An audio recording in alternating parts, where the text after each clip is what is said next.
To add a countdown widget to remember an important event on Samsung Galaxy S25 Ultra, long tap on an empty area on your home screen, and then tap Wallpaper and Style. Tap the lock screen thumbnail. Here you can see a widget bar just below the clock. It may show add widget or already have widget. Tap the bar to show up the widget list.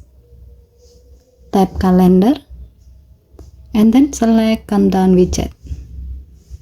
Tap done button to save the change.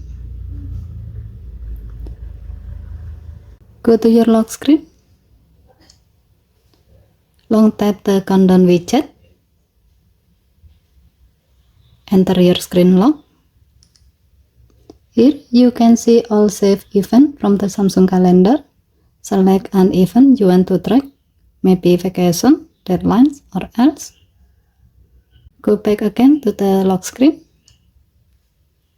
As you can see, the countdown widget will now appear under your lock screen clock, displaying the days remaining of the selected event until it happens. Given to the function, the countdown widget helps you stay prepared by showing the days left to your important event you select right from your lock screen. It works seamlessly with Samsung Calendar, so you have to make sure that your events are saved there. Okay, thank you for watching. Please help to like and subscribe. Have a nice day.